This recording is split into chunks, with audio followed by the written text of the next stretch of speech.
안녕하세요. 네, 또 2주 만에 뵙습니다. 요즘은 자주 2주 만에 뵙는 것 같아요. 오늘 PPT를 저희가 조금 보느라고 불을 껐는데 제 얼굴 조금 잘 안 보이셔도 상관없죠? 예. 네.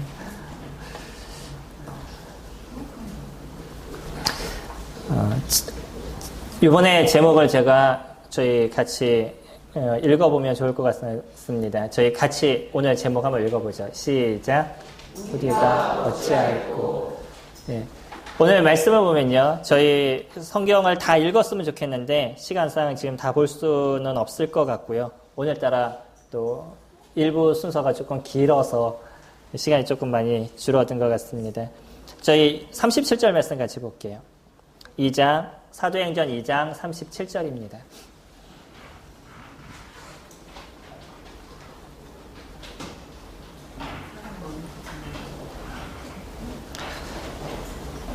저희 같이 한번 읽어보도록 하겠습니다. 함께 교독하겠습니다. 2장 37절입니다. 그들이 이 말을 듣고 마음에 찔려 베드로와 다른 사도들에게 물어 이르되 형제들아 우리가 어찌할꼬 하거늘. 오늘 이 말씀을 중심으로 같이 교제를 드리도록 하겠습니다. 우리가 말씀을 이렇게 보면서 느끼는 것 중에 또 아시겠지만 우리가 어찌할 거라고 얘기하는 그 마음의 그 생각이 무엇인지를 좀 느끼시나요? 그가 어떤 마음이었으면 어떻게 해야 됩니까? 이런 얘기를 했을까요? 이거는 무엇인가 간절한 마음이 그 가운데 있다라는 것을 저희들이 볼 수가 있는 거죠. 사실 이 시대를 살아가는 사람들에게 조금 부족한 것이 있다 그러면 이런 간절함이 조금 부족하지 않나라는 생각이 이렇게 같습니다. 예전에는 저희 나라도 먹고 사는 것에 의해서 조금 어려웠던 시절들을 보냈죠. 오늘 이렇게 또 오신 부모님들 생각해 보시면 옛날엔 진짜 나 풀뿌리 뜯어먹고 살았어 뭐 이런 얘기를 하시는 그런 시대가 있었습니다. 그런 시대에서 지금은요 집에서 피자를 먹는 시대로 변한 거예요. 얼마나 많은 변화가 우리 가운데 있었는지를 저희들이 볼 수 있죠. 근데 옛날에 그렇게 어려울 때는 먹고 마시고 자는 거, 이 아주 작은 것들, 의식주를 해결하는 이 자체가 너무나 힘들고 어려웠던 시대를 저희들이 보낸 거예요. 그러니까 그런 시절에서는 사람들 마음 가운데 뭔가 애절하고 그 간절한 그런 것이 마음속에 있었다는 거죠. 그래서 그때 당시에는요, 사람들이 누구든지 신이라는 존재를 의지하고 싶은 그런 마음을 갖고 인생을 살아갔었어요. 연세 드신 분들과 제가 교제를 드리면 가끔 이제 노방전도로 이렇게 나갈 때가 있었습니다. 그래서 그때 나가서 밭에서 이렇게 밭일을 하는 분하고 이렇게 조금 얘기를 하고 이런 때가 있었는데 그분과 얘기를 하면 신이야 있지. 신이 없으면 이런 것이 어떻게 잘해. 이렇게 얘기를 하셔요. 그럼 무슨 신이냐? 잘 모르십니다. 그러나 분명한 건 뭐냐면 그분이 농사를 지면서 느끼는 게 뭔가 이 곡식들이 자라나오는데 그냥은 이루어질 수 없다는 것에 대해서 그분이 정확하게 아신다는 거예요. 근데 그러면 그분이 누구신지 아셔요? 그러고 이제 쭉 설명을 드리는 시간을 오랫동안 가진 적이 있었습니다. 그만큼 그때는요, 먹고 마시고 자는 게 어려운 시절을 살고 사람들 마음에 뭔가 간절한 그런 걸 갖고 낮은 마음으로 인생을 살아갔던 때가 있었어요. 이럴 때는 어떤 신을 찾는 마음이 누구에게나 있었다는 것이죠. 근데 시대가 점점 변화가고 바뀌어가면서 잘 살아가는 이 시대가 되니까 이제 사람들 마음에 무엇이 없어지냐면 간절함이 없어졌습니다. 다만 무엇이냐면 내가 조금 어떻게 잘 먹을 건가, 어떻게 내가 조금 더 잘 잘 것인가, 내가 어떻게 조금 잘 지낼 것인가, 뭐 이 정도의 생각을 갖는 거지 살기 위해서 발버둥 치는 그런 어떤 간절함, 그런 것이 저희들에게 없는 거죠. 그러다 보니까 무슨 문제도 발생하게 되냐면 사람들 스스로가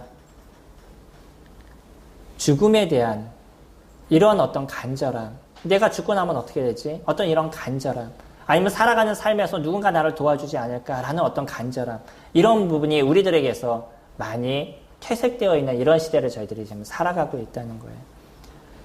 그리고 신이라는 존재에 대해서 그렇게 관심을 갖고 있지 않습니다. 예전에는 신을 생각하니까 어떠한 마음들을 갖게 되냐면 불교도요. 무엇이 있냐면 지옥이 있어요. 천주교도요, 지옥이 있습니다. 기독교도요, 지옥이 있어요. 이슬람도요, 지옥이 있습니다. 모든 종교를 보게 되면 이 종교가 무엇을 얘기하냐면 사람이 선하게 살면 천국에 가고요. 그리고 악하게 살면 지옥에 간다는 기본적인 전제는 모든 사람들이 다 갖고 있어요. 어떤 종교나 다 갖고 있습니다. 그런데 문제는 우리가 지금 생각하는 거. 어떤 신이 진정한 신이냐. 이거는 우리가 지금 고민해야 되는 거죠. 하지만 분명한 건 있습니다. 선하게 살면 천국에 가고요. 악하게 살면 지옥에 간다는 이 단순한 논리는 모든 곳에서 다 갖고 있다는 거예요. 그게 왜 가능할까요? 이건 아주 신기한 겁니다. 모든 종교가 비슷한 부분들을 갖고 있어요. 왜 이런 것이 존재하고 있죠? 이거는요, 원래 하나에서 출발했기 때문에 생기는 문제라는 거예요. 원래 하나라고 얘기하는 그 하나님부터 시작이 돼서 나중에 사람들의 생각이 무엇인가에 다른 신을 만들어 놓다 보니까 신의 종류는 조금 다르지만 무엇이 동일한 거냐면 한 신, 하나님은 동일한 거예요. 우리가 성경에서 얘기할 때는 우리는 언제나 그렇게 외치죠. 하나님, 하나님 외치잖아요. 근데 이 하나님이라는 단어는요, 우린 기독교, 저희가 믿는 그 하나님은 여호와 하나님을 얘기하는 거죠. 하나님이라는 뜻은 하나밖에 없는 님을 얘기하고 있는 거예요. 그러니까 유일하신 신을 얘기하고 있는 거죠. 저희는 당연하게 유일하신 신이 여호와다라고 생각하기 때문에 하나님이라는 표현을 보편적으로 이야기를 하지만 그건 하나밖에 없는 신이라는 의미를 갖고 있는 거예요. 그렇기 때문에 각 종교가 얘기하는 부분은 자기네 나름대로의 하나의 신을 갖고 있는 거죠. 물론 요즘은 종교 다원화 이래가지고서는 모든 신은 신은 다 동일하다 이렇게 표현하는 부분도 많이 있지만 중요한 거는요. 지금 하나밖에 없는 그 분이 누군지 우리는 그분을 찾아가야 될 필요가 있는 거예요. 그리고 그분이 계신다면 그러면 그분이 우리에게 무엇을 얘기하시냐는 거예요. 모든 종교가 비슷하게 얘기하는 것처럼 결국 우리가 교회를 나오는 건 단순하게 이 세상을 살아가는데 조금 잘 먹자. 아니면 이 세상을 저희가 살아가는데 조금 잘 쉬자. 이것이 전부가 아니라는 거예요. 조금 더 건강하게 살자. 이것도 중요하겠지만 이것이 전부가 아니라는 겁니다. 더 중요한 건 뭐냐면 사람의 연수가 70이요. 강건하면 80이라고 얘기를 하고 있어요. 우리는 지금 조금 더 이 시대가 더 잘 살아가서 어떤 시대가 됐어요? 100세 시대가 됐을 뿐이에요. 시편 기자가 그 성경을 적는 그 시대에는 사람의 연수가 보통 70이었었어요. 그리고 조금 더 강건하면 80인 시대를 그때는 살았습니다. 그러다가 지금은요. 조금 연수가 늘어난 거예요. 그래서 저희가 조금 오래 살면 100세 시대를 사는 이런 시대를 저희가 지금 살아가고 있지만 결국 인생이 몇 년밖에 되지 않는다는 거예요. 100년밖에 되지 않는다는 겁니다. 이 100년밖에 되지 않는 이 시대를 갖다가 우리의 영혼과 얘기를 한다 그러면 아무것도 아닌 시대예요. 저희가 성경을 보면요. 이 성경이 몇 년 동안 쓰여졌다고 얘기를 하죠? 1600년의 기간을 통해서 쓰여졌어요. 창세기부터 시작해가지고 계시록까지의 기간이 쓰여진 것만 1600년의 시간이 흘렀습니다. 저희가 들고 있는 이 성경이 아무것도 아닌 것 같죠? 이게요, 1600년의 기간을 갖고 적혔다는 거예요. 얼마나 놀라운지 아셔요? 근데 인생은 몇 년밖에 못 살아요? 100년밖에 못 살아요. 그 100년밖에 못 사는 인생에 우리의 모든 것을 걸려고 그러는 게 지금 살아가는 사람들의 생각인 겁니다. 더 중요한 건 거기에 있지 않아요. 왜 하나님께서 이 1600년이나 되는 이 기간 동안의 성경을 우리 가운데 적게 하셔야만 했는지 그 이유가 중요한 거라는 거예요. 무엇을 얘기하냐면 결국은요. 모든 종교가 얘기하는 것처럼 우리가 죽고 나서의 우리의 삶의 모습이 어떤 것이냐 이게 중요하다는 거예요. 진짜 지옥에 있느냐? 진짜 천국에 있느냐? 그거는 무엇을 통해서 우리가 볼 수 있을 거냐면 하나님 그분이 존재하느냐 안 하느냐 그것을 우리가 느끼면 나머지는 분명하게 존재를 하게 된다는 거예요. 성경은 우리에게 정확하게 얘기를 해주고 있습니다. 하나님 나라에 가는 사람이 있는가 하면 지옥에 가는 사람이 있다라고 얘기를 해요. 이제 제가 말씀을 드리고 싶은 건 그런 겁니다. 저희가 교회를 열심히 다니시고요. 그리고 우리가 살아가는 삶의 복을 얻는 것도 중요합니다. 하나님 그것을 우리 가운데 인도하시는 분이셔요. 그러나 더 중요한 건 뭐냐면 내 삶의 마지막이 됐었을 때 내가 어디에 있을 거냐는 거예요. 내가 하나님 나라에 있을 것이냐 아니면 지옥에 있을 거냐. 요즘 많은 이슈가 되고 있습니다. 요번 주에 큰 이슈 중에 하나가 무엇이었냐면 트럼프 대통령이 예루살렘을 이스라엘의 수도로 공포를 했어요. 아니, 이스라엘의 수도가 예루살렘 아닌가요? 근데 왜 이게 큰 문제가 되고 있죠? 여기에는 여러 가지 역사적인 문제가 숨겨져 있습니다. 저희들이 일반적으로 생각할 땐, 이스라엘의 수도? 그러면 예루살렘이라고 얘기하지만, 그러나 실질적인 그들의 수도는 예루살렘이 아니에요. 다릅니다. 현실적으로 얘기했을 때. 그게 왜 그러냐면, 예루살렘이라는 그 지역 자체가 지금 두 나라가 같이 공존을 하고 서로가 자기네 수도라고 얘기를 하고 있기 때문에 공식적으로 얘기하고 있는 국제사회에서 얘기하고 있는 수도는 달라요. 근데 이걸 갖다가 지금 트럼프 대통령이 자기 스스로 독단적으로 예루살렘이 이스라엘의 수도입니다라고 딱 공포를 해버렸어요. 이러고 나니까 주변에 있는 아랍 국가들이 다 난리가 났고요. 또 함께 그 가나안 땅에서 지금 이해하기 쉽게 말씀드려서 제가 가나안 땅이라고 말씀을 드릴게요. 더 정확하게 말씀을 드리면 그 땅이 팔레스틴이라는 땅이에요. 그리고 거기에 같이 공존하고 있는 사람이 누구냐면 팔레스타인이라고 얘기를 합니다. 그 팔레스타인과 그리고 유대인들 두 종족이 가나안 땅에 같이 공존을 하면서 살아가고 있어요. 사마리아라는 지역, 그러니까 성경에서 얘기하는 사마리아라는 지역의 중심적으로 지금 살고 있는 사람들이 누구냐면 그 사람들이 팔레스타인 사람입니다. 거기하고 가자지구라는 곳에서 팔레스타인들이 살고 있어요. 그리고 나머지 이런 지역 속에서 누가 사냐면 이스라엘 사람들이 살고 있습니다. 근데 어디를 공동으로 사용하냐면 예루살렘이라는 지역을 공동으로 사용해요. 그 중에서도 성전. 이 성전은 세계 종교의 세 나라가 같이 공존을 하고 있습니다. 지금 우리가 알고 있는 성경의 성전이라고 얘기하는 그 지역에 세워져 있는 거예요. 이걸 뭐라고요? 알-아크샤 모스크라고 얘기를 합니다. 누가 세웠냐면 무슬림들이 세웠어요. 원래는 여기가 성전이 세워져 있는 그런 자리입니다. 근데 이 성전 세워져 있던 자리가 AD 70년에 로마로 인해서 완전히 무너지게 되죠. 무너지고 나서 여러 가지 역사적인 문제가 있어 왔어요. 그때 한 700년 정도의 모스크가 처음에 세워졌습니다.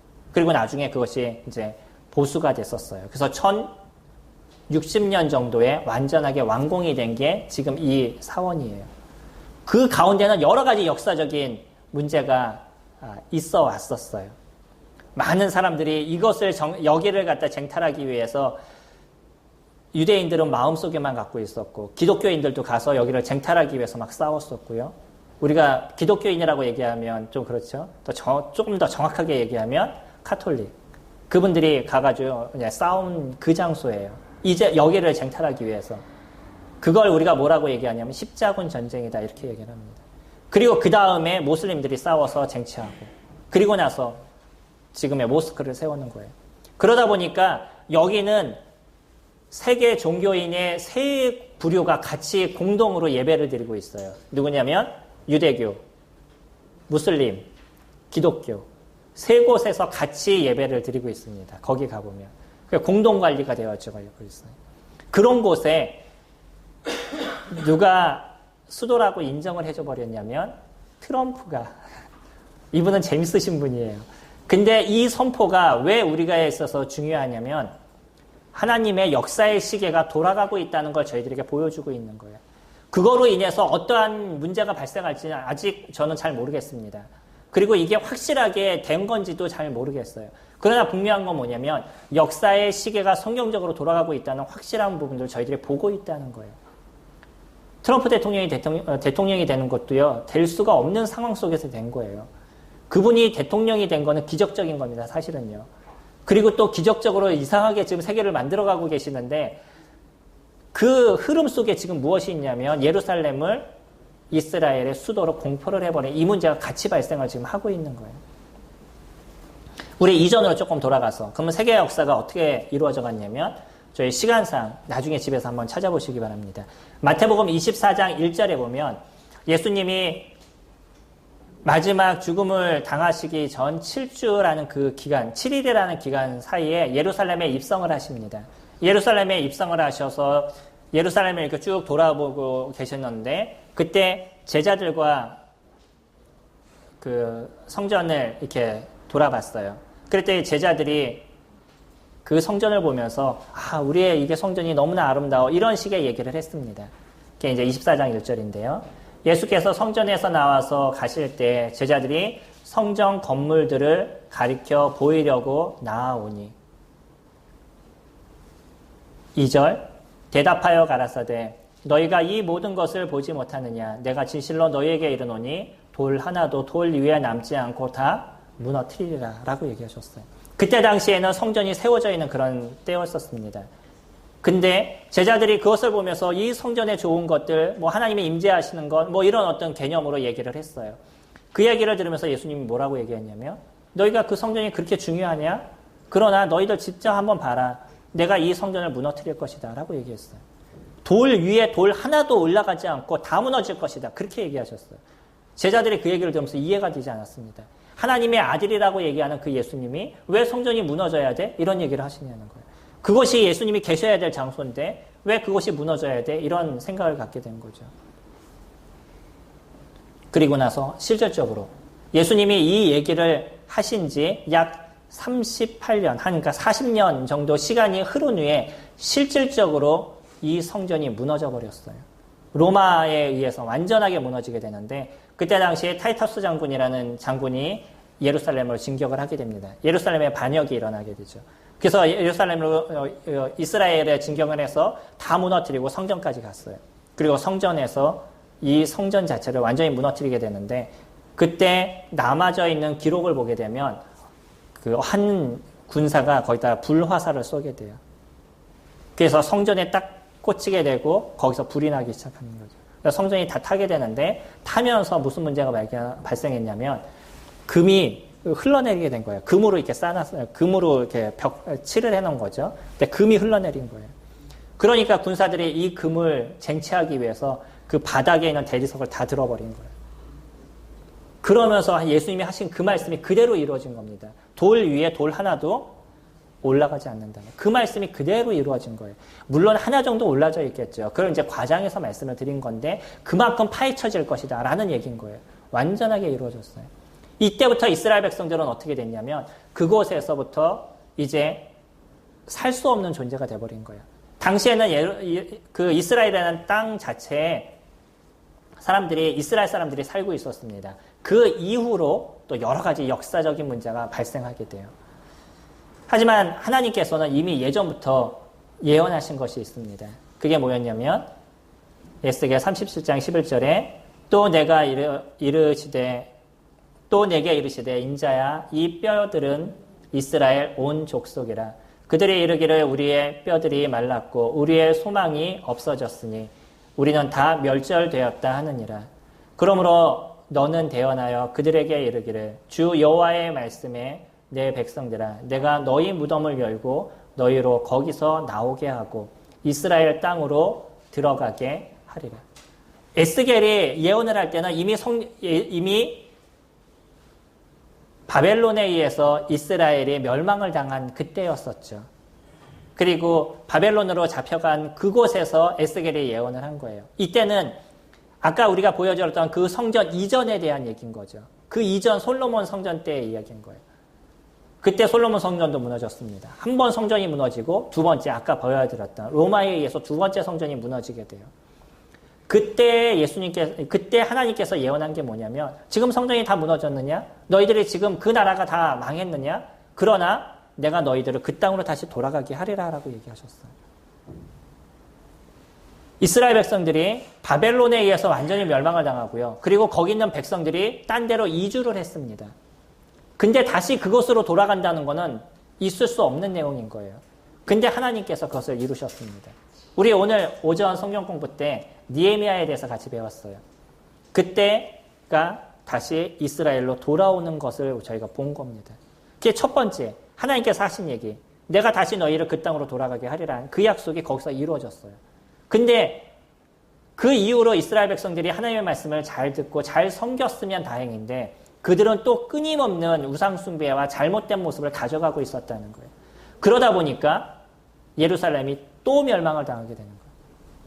성전이 또 무너지게 된 거죠. 그게 조금 전에 보여줬던 AD 70년에 일어났던, 기원 후 70년에 일어났던 성전 사건입니다.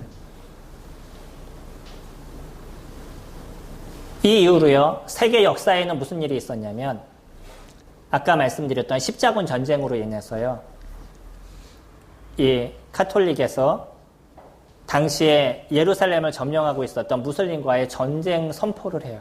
그리고 나서 그 유럽에 있었던 많은 사람들이 일어나가지고서는 예루살렘을 진격해 들어갑니다. 진격해 들어가서 그 성지를 탈환을 해요. 그거를 우리가 얘기하는 십자군 전쟁이다라고 얘기해요. 1차, 2차, 3차 막 오랜 시간 동안 그 일을 이루죠.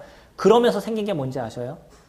이들이 예루살렘으로 진격해 들어가면서 유대인들은 엄청나게 학살을 했어요.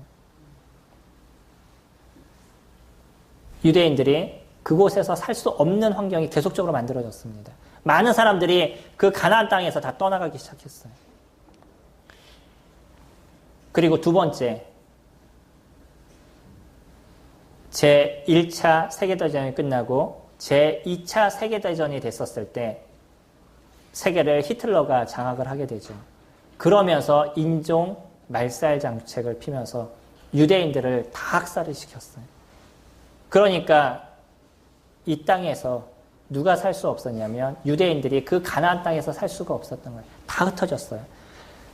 십자군 전쟁, 그 다음에 무슬림들, 오스만 터키족이라고 얘기하는 그 무슬림들이 그 땅을 점령하면서 1900년 정도 됐었을 때 그때쯤에 가나안 땅에 살고 있었던 이스라엘 사람들이 몇 명이었냐면 총 인구의 0.6%밖에 되지 않았습니다. 94%가 다 근처에서 온 아랍인들로 꽉 채워졌어요. 그 가나안 땅이. 그러면 그 땅은 이제 이스라엘 땅이에요? 아니면 그 아랍인 땅이에요? 아랍인 땅이 된 거예요. 아랍 사람들이 다 들어와서 살았어요. 그러면서 이제 1차, 2차 전쟁이 이루어지게 된 거죠. 2차 전쟁에서 유대인들 학살도 이루어지고요. 근데 1차 전쟁 때 어떤 일이 일어나게 되냐면 당시 유대인들 중에 돈이 많은 사람이 있었습니다. 세계 은행의 최고 갑부라고 얘기하는 로드 차일드라는 사람이 있었어요. 그리고 어떤 사람이 있냐면 다이나마이트를 이렇게 발견한, TNT를 발견한 사람이 있는데 와일즈만이라는 사람이 있었어요. 이 사람들이 돈이 엄청 많았었습니다. 제1차 세계대전이 이루어지면서 영국이 전쟁 물자가 없어지게 된 거예요. 그러다 보니까 이들과 딜을 한 거죠. 너희들이 만약에 나에게 돈을 주면 내가 너희들 나라에 독립을 시켜주겠다.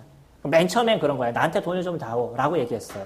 그랬더니 이 차일드하고 와일즈만이 뭐라고 얘기하냐면 그럼 우리도 한 가지 조건이 있다. 우리 그 땅에 독립을 시켜달라. 그래서 이 계약이 맺어져요.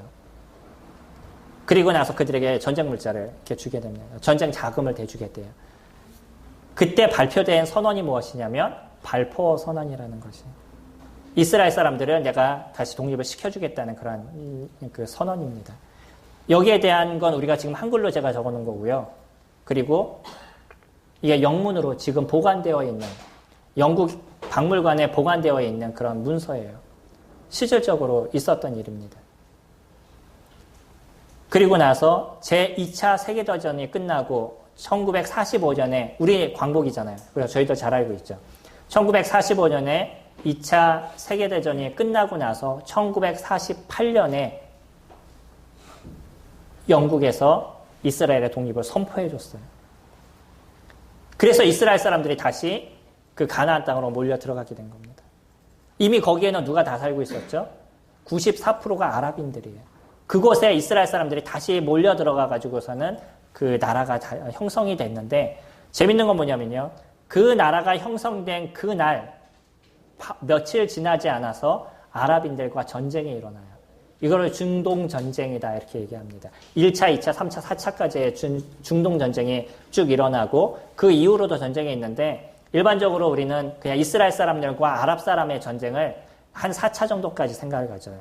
여기 보는 것처럼 그 화살표 방향이 있죠. 이 화살표 방향이 다 뭐냐면 아랍 사람들이 침공에 들어간 장소들이에요. 위에는 레바논, 지금 잘 영어 맨 위에 적혀 있는 게 레바논이에요. 그 밑에 이라크, 맨 밑에 이집트, 그리고 이 옆차 쪽으로 저 서해안 쪽에서 요르단.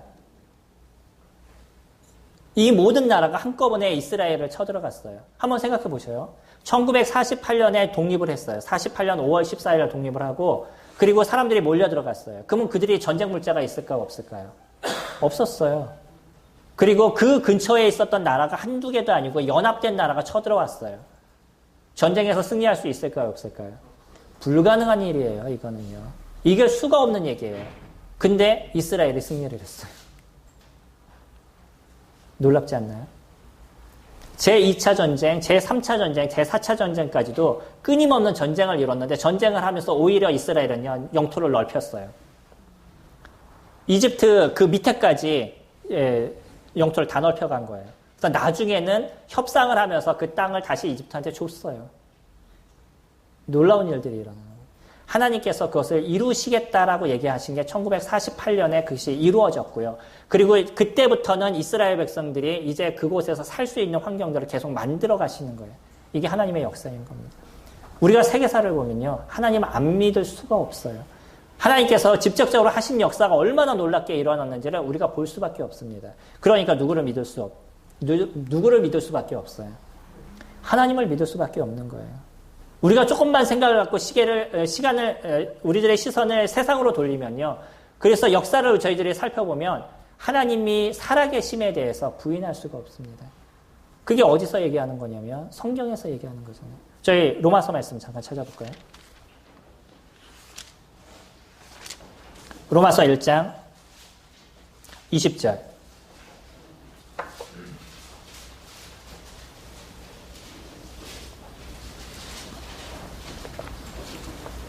창세로부터 그의 보이지 아니하는 것들, 곧 그의 영원하신 능력과 신성이 그가 만드신 만물에 분명히 보여 알려졌나니 그러므로 그들이 핑계하지 못하리라. 우리가 보는 모든 것에 하나님의 신성과 역사가 그대로 나타난다라고 얘기하셔요. 그렇기 때문에 모든 사람들이 하나님이 계시다, 안 계시다, 나는 뭐 안 보였으니까 안 믿는다, 이런 얘기를 할 수 없다는 겁니다. 핑계할 수 없다라고 얘기해요. 하지만 이스라엘 백성들이 나라를 이룬 모습도 우리가 고민을 해봐야 되죠. 왜 그들이 나라를 이뤘다가 다시 찾게 하시냐. 하나님은 약속하신 게 있어요. 다시 내가 그 나라는 너희에게 주겠다라고 약속하신 그 약속은 하나님 편에서 계속적으로 이뤄가고 계시는 거예요. 근데 이스라엘 백성들이 그런 하나님의 약속을 잘 붙잡지 못하고 인생을 살아가죠. 그러면서 하나님을 버리게 되니까 제 첫 번째 성전이 무너지는 문제가 발생하고요. 두 번째는 어떤 문제가 발생한 거냐면 예수 그리스도를 배척함으로 생긴 그들의 결과물이었어요.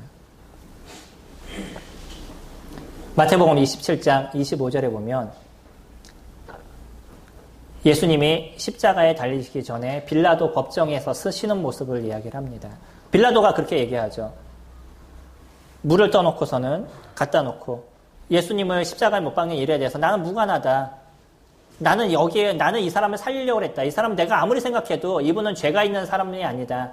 난 이 사람을 살릴 거다. 그러면서 그 물에다 떠놓고 자기 손을 씻어요. 난 이 피해에 대해서, 그러니까 이 사람의 죽음에 대해서 난 무관하다는 표현이었죠. 그때 유대인들이 그 빌라도를 향해서 뭐라고 얘기를 해요? 백성이 다 대답하여 가로되 그 피를 우리와 우리 자손에게 돌릴지어다. 이들이 이게 얼마나 무서운 얘기인지에 대해서 그들 스스로가 인지하지 못했어요. 그 사람 그냥 죽이셔요. 그리고 그 사람의 피에 대한 대가는요, 그냥 우리가 받겠습니다. 또 우리 자손들이 받겠습니다. 라고 얘기했어요. 그런 사람들이 로마의 진격으로 인해서 죽음을 당했다. 그때 당시 예수님을 죽였던 그 많은 유대인들이 그때 그 자리에서 있었던 사람들입니다. 로마가 진격할 때. 그때 있었던 사람들이에요. 거기서 끝나지 않죠. 아까 말씀드렸던 제2차 세계대전 때 히틀러는 유대인 말살 정책을 폈어요. 근데 그 역사를 잘 살펴보면 사실은 유대인들을 다 죽이려고 했던 게 아닙니다. 이들을 어떤 장소를 하나 만들어 놓고 그곳에다 다 이주시켜 버리려고 그랬어요. 근데 상황이 어떻게 변했냐면 전쟁에서 얘네들이 자꾸 밀리는 거예요. 유대인들이. 아니, 독일인들이 자꾸 밀리는 거예요. 밀리다 보니까 어떻게 해야 돼요? 이주를 시키려고 그랬는데 이주가 안 되잖아요. 그러니까 죽여버리자. 그런 얘기가 된 거예요. 그때부터 막 죽여버린 거예요. 그래서 우리가 지금 잘 알고 있는 것이죠. 아우슈비츠 수용소. 이곳에서 건강한 사람들은요, 그냥 노동을 시키고 조금 허약하다, 노동하다 좀 허약해졌다. 그러면 가스실에서 다 죽였어요. 나중에는 가스를 조금 아낀다고 덜 집어넣습니다. 그러면 사는 사람도 있었겠죠. 그 안에서. 그 모든 사람을 그대로 화장을 시켜버렸어요.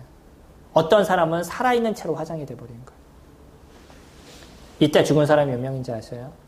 제2차 세계대전 때 죽은 사람이 공식적으로 600만 명이에요. 비공식적으로 1000만 명까지 얘기를 합니다. 성남의 인구가 지금 몇 명이요? 100만이에요. 얼마나 많은 사람들이 죽어나갔는지 저희들이 느낄 수 있는 거죠. 그 많은 사람들이 이곳에서 죽었어요. 그들 스스로가 했던 얘기, 그 피를 나와 내 자손에게 돌려주세요 라고 얘기했던 거기에 대한 대가를 받은 거예요. 그래서 우리가 성경을 보면요, 하나님의 살아계심을 부인할 수가 없습니다. 이들은 그냥 단순하게 얘기를 했어요. 그러나 그들에게 하나님 끊임없이 얘기하신 게 있습니다. 너희들이 내 얘기를 들으면 내가 너희들에게 영원한 생명을 주겠다라는 얘기인 거예요. 사람의 생명은 아주 단순하다는 거예요. 성경에서 히브리서 9장 27절은 이렇게 얘기하죠. 한 번 죽는 것은 사람에게 정하신 것이요. 그 후에는 무엇이 있다고요? 심판이 있다라는 거예요. 사람은 죽으면 끝이라고 그러면 사실은 죽으면 좋을 것 같아요. 아무것도 아니었고 그냥 죽으면 모든 생각이 싹 없어진다 그러면 그럼 그것처럼 편한 게 없습니다. 그래서 요즘 사람들이 무엇을 선택한다고요? 자살을 선택하는 거예요. 없다라고 자기 스스로 믿으니까. 그것도 믿음이라고 제가 말씀을 드렸죠. 사람들은요, 죽고 나서 그 이후의 삶이 있다라고 믿는 걸 믿음이라고 얘기하고, 그리고 죽고 나서 아무것도 없다라는 것을 사실이라고 믿어요. 근데 그 믿는 것도 결국 뭐예요? 믿음인 거예요. 내 스스로 믿는 겁니다. 죽고 나서 아무 일이 없다라고 믿는 거예요. 누구나 믿음을 갖고 있는 거예요. 그것이 어떤 믿음이냐, 이 차이인 거죠. 안 보여서 안 믿는다는 것도 믿음입니다. 많은 사람들이 그것을 믿어요. 죽고 나면 아무것도 없다는 거. 그러니까 어떤 사람들은 자살을 선택합니다. 지금에 살아가는 이 시대가 너무나 고통스럽고 어려우니까 내가 그것을 건너뛰자라는 생각보다는 그냥 죽어서 끝내버리자. 그리고 자살을 선택해요. 근데 그 이후에는 무엇이 있다고요? 심판이 있다라고 얘기합니다. 저 요한계시록 말씀 보시면 요한계시록 20장에 20장 13절 말씀 저희가 보시면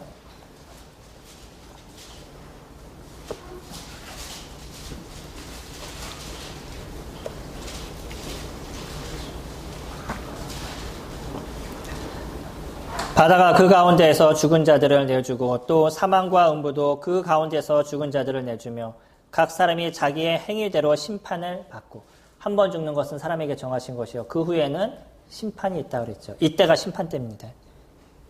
사람이 자기의 행위대로 심판을 받고 사망과 음부도 불못에 던져지니 이것이 둘째 사망 곧 불못이라. 누구든지 생명책에 기록되지 못한 자는 불못에 던져지더라. 지금 여기 계신 분들 중에요, 내가 생명책에 내 이름이 적혀져 있지 않다라고 생각하시는 분은 분명하게 지옥에 가실 거게 됩니다. 제가 막 사람들을 저주하고 이런 사람이 아니에요. 저는 있는 그대로 지금 말씀을 드립니다. 성경에 무엇을 얘기하는지에 대해서 제가 그것을 말씀을 드리는 거예요. 성경은 분명하게 얘기를 하고 있습니다. 이 성경이 하나님의 말씀인 것을 저희들이 믿는다 그러면 그 이후에 있는 일들에 대해서도 믿으셔야 된다는 거예요. 이곳에 있는 그 이야기 자체가 1.1핵도 변하지 않고 다 이루리라고 얘기하셨던 하나님의 그 말씀이 분명히 이루어질 것에 대해서 믿으셔야 되는 거예요. 뭐라고 얘기하셔요? 한 번 죽는 것은 사람에게 정하신 것이요 그 후에는 심판이 있다. 그 심판의 결과가 무엇이냐면 지옥의 형벌이다라고 얘기를 하고 있어요. 그리고요, 누구든지 생명책에 기록되지 못한 자는 불못에 던져진다라고 얘기합니다. 생명책에 우리의 이름이 적혀있지 않다라고 믿으신다면 거기에 대한 확신이 없으시다면 분명히 하나님의 말씀을 다시 살펴보시고 생각하셔야 됩니다. 전 복음을 전할 때마다 너무나 마음이 좀 급해요. 드려야 될 말씀은 너무나 많은데 시간이 너무나 짧아요. 오늘 본문 말씀에서 저희 사도행전으로 잠깐 돌아가셨어요. 오늘 본문 말씀 보시면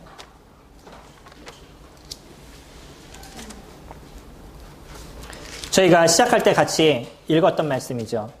뭐라고 얘기를 하냐면 그들이 이 말을 듣고 마음에 찔려 베드로와 다른 사도들에게 물어 이르되 형제들아 우리가 어찌할꼬 하거나. 지금 우리에게 지금 중요한 건 뭐냐면요. 제가 그러면 어떻게 해야 됩니까? 제가 어찌 해야 됩니까? 이런 마음이 저희들 가운데 있어야 된다는 거예요.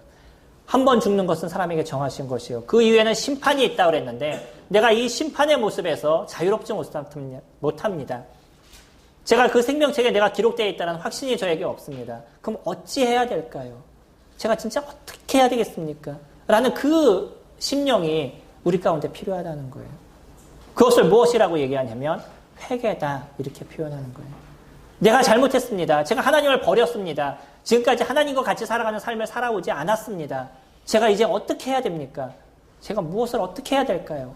그런 고백이 우리들 안에서 드러나야 되는 거예요. 저희가 읽었던 본문을 위에서부터 쭉 읽어보면 무슨 얘기를 하고 있냐면 베드로가 유대인들에게 이야기를 하고 있는 거예요. 유대인들을 향해서 뭐라고 얘기하냐면 당신들이 예수 그리스도 그분을 십자가에 죽게 했습니다.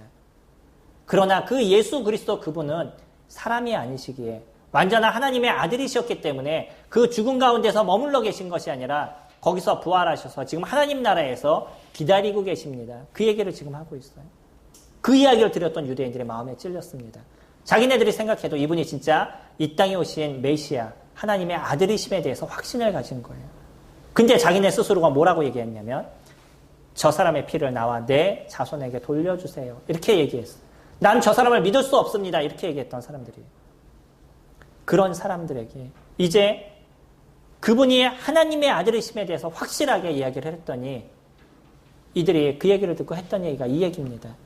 우리가 어떻게 해야 되겠습니까? 제가 회개합니다. 이 땅에 오신 그 메시아를 제가 십자가에 매달았습니다. 제가 그가 죽어야 된다고 소리쳤던 그 사람 중에 한 사람입니다. 라고 얘기하는 거예요. 돌이키기를 원하시나요? 지금까지 살아왔던 인생이 하나님 없이 살아왔다는 걸 우리가 생각하나요?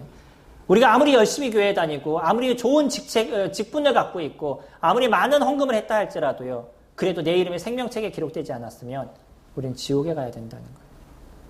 내가 참으로 돌이켜서 아버지 하나님께 나아가는 그러한 마음이 없었다면 내 죄에 대해서 이것이 얼마나 무거운 것이고 이 죄로 인해서 나는 지옥에 갈 수밖에 없는 존재라는 것에 대한 그러한 회개가 나에게 없었다 그러면 지금 다시 한번 돌이키셔야 되는 겁니다. 내가 이 죄에서부터 돌이키기를 원합니다. 제가 다시 하나님께로 돌아가기를 원합니다. 라는 그 고백이 우리들 안에서 일어나야 되는 거예요. 이것에서부터 시작인 것입니다. 내가 주님의 나라에 가기를 원하고 내가 생명책에 내 이름이 적혀있기를 원하면 그러면 그 죄에서부터 주님 내가 돌이키겠습니다.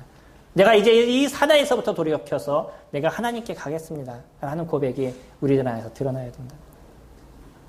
그리고요. 우리의 구원자 대신 예수 그리스도 그분을 믿는 것이에요. 이 36절 말씀 보시면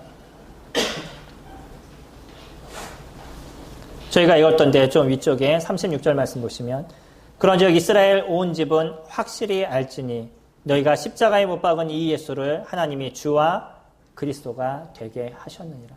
십자가에 너희들은 그 예수 그리스도를 십자가에서 매달았지만 그곳에서 죽게 하셨지만 하나님은 그를 누구로 만드셨어요? 너희들의 주인으로 만들었다. 그를 너희들의 메시아로 구원자로 만들었다. 그리스도로 만들었다. 그렇게 얘기하고 있어요. 헬라어로 그리스도, 히브리어로 메시아, 우리나라 말로 구원자입니다.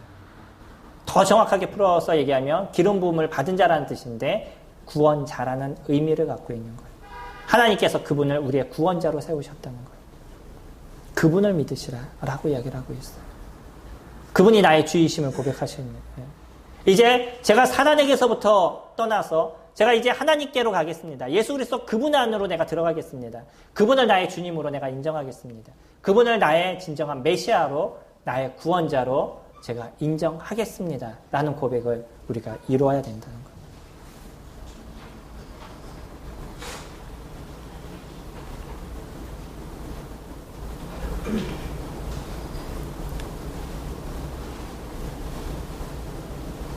(39절) 말씀 보시면 이 약속은 너희와 너희 자녀와 모든 먼데 사람 곧 주 우리 하나님이 얼마든지 부르시는 자들에게 하신 것이라 하고 또 여러 말로 확증하여 권하여 이르되 너희가 이 패역한 세대에서 구원을 받으라 하니 그 말을 받은 사람들은 세례를 받음에 그날의 신도가 3,000이라 더하더라. 거기서 많은 사람들이 돌이켰어요. 그리고 나서 그 하나님의 말씀을 받았습니다. 베드로가 얘기했던 하나님의 말씀이 뭐예요? 38절에 베드로가 이르되 너희가 회개하여 각각 예수 그리스도의 이름으로 세례를 받고 죄사함을 받으라. 우리 이때 성경에는 세례를 먼저 얘기를 하고 있습니다. 구원을 받아라 이렇게 표현하지 않고 세례를 받아라 이렇게 표현하고 있어요. 왜냐면요. 이 시대에서는 세례라는 것, 성경을 정확하게 번역하면 밥티스라는 히브리어를 쓰고 있습니다. 이거는 무엇을 얘기하는 거면 침수 침례를 얘기하고 있어요. 침례라고 번역하는 게 아마 더 정확할 겁니다. 그래서 이 세례를 받으라는 표현은 뭐냐면 이미 이스라엘 사람들에게는 나는 예수님을 믿는 사람입니다라는 고백으로 보여지는 것이에요. 들판이나 물이나 이런 데 들어가서 세례를 받았었어요. 그러니까 이런 거는 모든 사람한테 공포를 하는 겁니다. 나는 이제 예수님을 믿는 사람입니다. 라는 공포인 거예요. 그러니까 확실하게 예수님을 믿는다는 건 증거로 드러나는 거였었어요. 지금 우리가 세례를 받는다고 구원을 받는 그런 것이 아니고요. 그 세례를 받는다고 죄사함이 없어지는 그런 게 아니고요. 그때 당시에는 그것이 완전한 사람들한테 보여지는 증거물이었다는 거예요. 그래서 이때는 이렇게 표현하고 있습니다. 이 이후로 가면 그런 얘기가 등장하지 않아요. 성경에는요. 계속 무엇을 얘기하냐면 주 예수 그리스도를 믿어라. 죄사함을 받아라. 이런 표현만을 등장하고 있어요. 지금 우리에게 하시는 얘기가 뭐냐면 예수 그리스도 그분을 믿게 됐었을 때 우리의 영원한 죄에 대한 속죄를 얻을 수 있는 것이고요. 그리고요. 그리하면 성령의 선물을 받는다라고 얘기하고 있죠. 우리 안에 성령 하나님이 함께 존재하고 계시는 거예요. 성령 하나님이 우리를 지배하시는 삶을 저희가 살아가는 겁니다. 누구를 우리 마음 가운데 믿으면요. 예수 그리스도 그분을 우리의 마음 가운데 믿으시면. 잠시 저희 오늘 짧은 시간이지만 시간이 너무 촉박해서 짧게 말씀을 드렸지만 잠시 오늘 들었던 말씀을 기억하시면서 개인적으로 기도하는 시간 갖도록 하겠습니다. 눈을 감으시고요. 내가 아직 내 마음 가운데 생명책에 내 이름이 기록되지 않았다라고 생각하신다면 오늘 이 순간 다시 스스로 주님 앞에 내려놓고 기도하시고 제가 주님 앞으로 돌아가겠습니다. 제게 회개함으로 하나님께 나아가기를 원합니다. 이제 하나님 제가 어찌해야 됩니까? 라는 고백을 이루시기를 바랍니다. 그리고 우리의 메시아가 되시고 이 땅에서 우리의 죄를 위해서 십자가에서 죽으신 우리들의 죄의 모든 것을 그곳에 사하신 예수 그리스도 그분을 이제 제가 믿겠습니다. 제가 그분과 함께 살아가는 삶을 살아가겠습니다. 라는 고백을 이루시기를 바랍니다. 개인적으로 한 1분 정도 기도하는 시간 갖도록 하겠습니다.